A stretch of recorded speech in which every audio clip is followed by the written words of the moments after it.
of people who are not only watching it from the distance, but actually were at the midst of this from 2014. They will bring us some clarity, I'm sure of that. Next to me is Arseniy Yatsenyuk, who has held all political positions possible but the president of Ukraine, I'd say. He was the governor of the National Bank, he was the foreign minister, he was the speaker of the parliament, and when Russia attacked Ukraine back in 2014, after the Revolution of Dignity, he was the prime minister of Ukraine.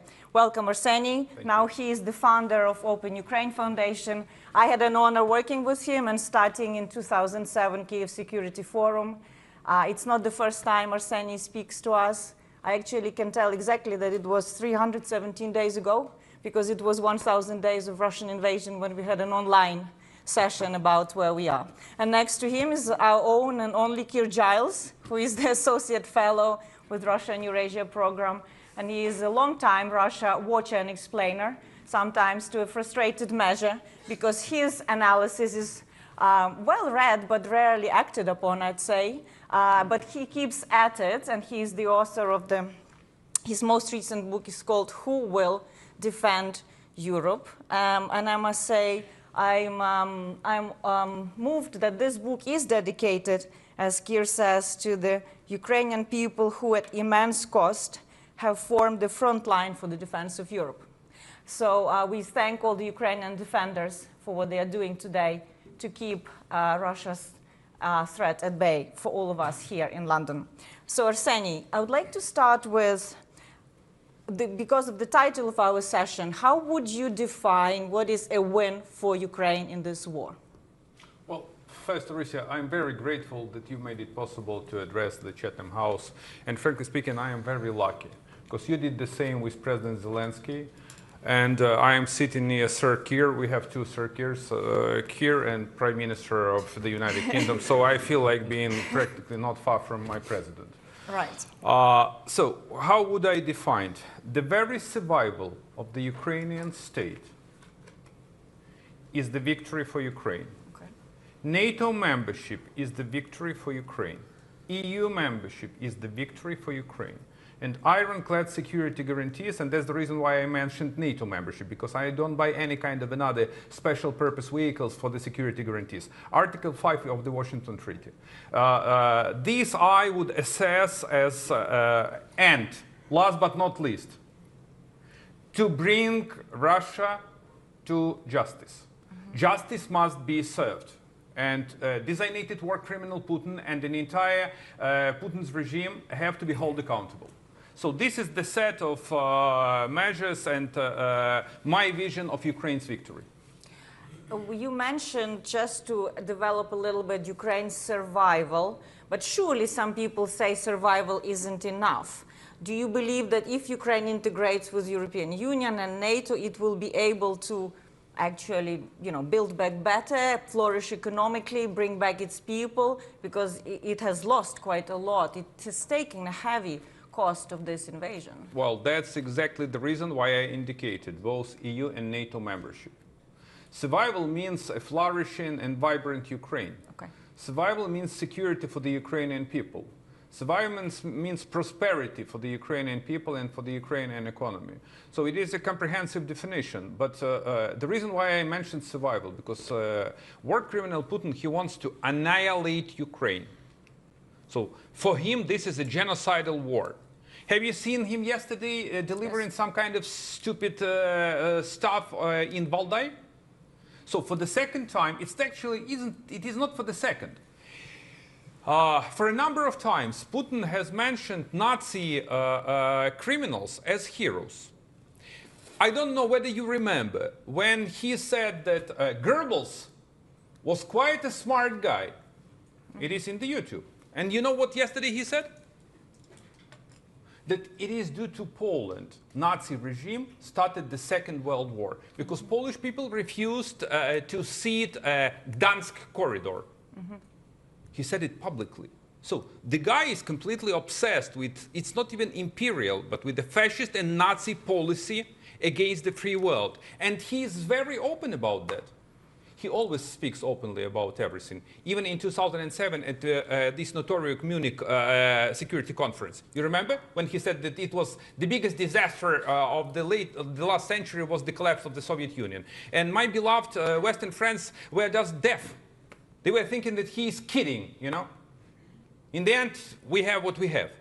So what you are saying is reminding us that Putin's goals go beyond Ukraine. Clearly, he wants to annihilate Ukraine, but his ideological and imperialist agenda stretches beyond the borders of Ukraine, threatens other neighboring countries and those that are already in NATO and European Union. That's why it's good to bring in Keir now, because what we hear often that it will be up to Ukraine to decide the parameters of this victory and how it wants to end the war. But surely, if this war takes place in Europe, we in the West also have some vested interest in the outcome.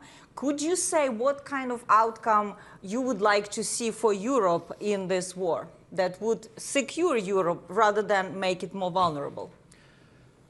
Well, since we're talking about Russia, Ukraine, and Europe, if you'll forgive me a minor digression, it's probably a good time to mention how Chatham House is going to be addressing that problem, because we have a new leader of a combined program bringing together the remnants of the Russia-Eurasia program, including the Forum, and the Europe program into a Europe and Russia program with a new leader.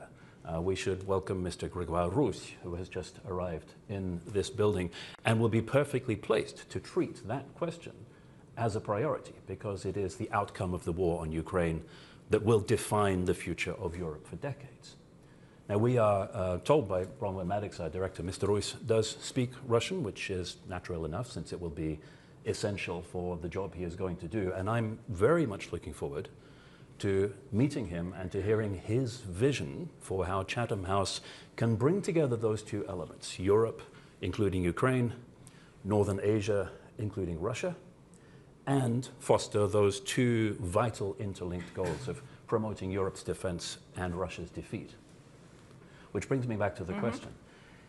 It's one of those questions which has had the same answer since February 2022 or before, but it keeps getting asked because the answer is not one that our decision makers in Europe and North America can understand the implications of and act on.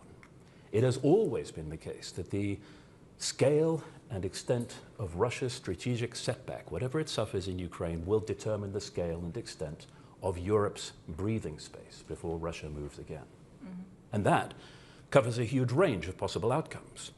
There is the survival of Ukraine, which in itself is a victory when Russia is seeking so hard to destroy it, at one extreme, however you define it, whether it is the full engagement of Ukraine with all of these structures to which it has the right to belong, or simply continuing to resist, to be resilient, to defy Russia. Any of those is a victory.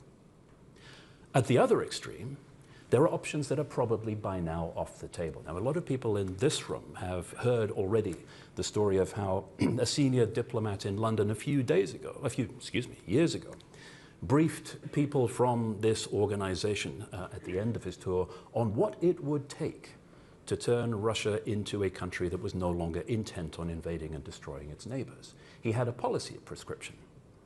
He said, what you need to do, referring to the Western allies, what you need to do is do to Russia what you did to Germany and Japan. Wage total war on it, bomb it flat, invade it, occupy it for a period not just of decades but of generations, completely rewrite its constitution, overhaul its educational system, re-educate the public, and then, after several generations, you will have a country that can live at peace with its neighbors. Now that is not going to happen. So the best case outcome is somewhere else along that spectrum. But the worst case outcome in the long term is for there to be something that appears like a victory in the terms of end of hostilities, which allows European leaders to convince themselves that the problem has gone away.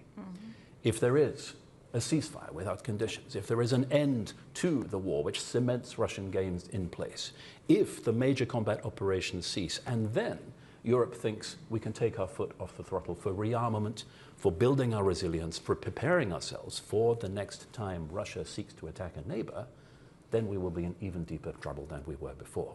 So that question of what exactly the Ukrainian victory looks like is absolutely crucial for Europe's future defense and security, as it always has been. Thank you very much for kind of outlining it. And here I would like to move to the area that has been preoccupying a lot of people hopeful that there could be a settlement, especially when Trump came to office this year. He was very resolute that he wants to end this war, that he'll somehow have this relationship with Putin that will stop the killing of people. I, for one thing, genuinely, he wanted to stop the killing. It's not going according to the plan. And actually, I see the relations between the Alaska summit when Putin was brought out the cold, and now the escalation and disruption of major airports, the drones and the cyber attacks within NATO territory. But if we take for a moment this assumption that that the only way this war will end is through the negotiated settlement with Russia, right? Surely it cannot be defeated, some people say. So Ukraine will have to sit at the table, will have to negotiate with whoever is in the Kremlin.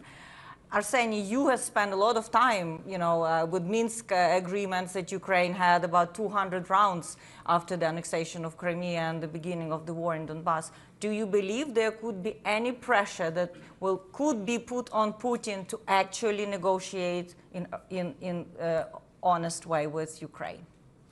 Well, the first time I met Putin face to face, it was in 2005. Mm-hmm. He has changed, definitely, but the thing is that this is a very cunning, foxy and sneaky KGB operative. And we have to realize, our Western friends have to realize, it is too late to realize. And he plays with the people, he easily scrutinizes them, he reads the psychology of the counterparts, so he's good at that. That's what he was actually studied in the KGB institutions. You mentioned negotiations. Look, give me a break. There is no negotiations at all. Mm-hmm. They've pretended. It was a sham negotiations. They sent a no-name to Istanbul, if I'm not mistaken, to pretend that they are acting in a good faith.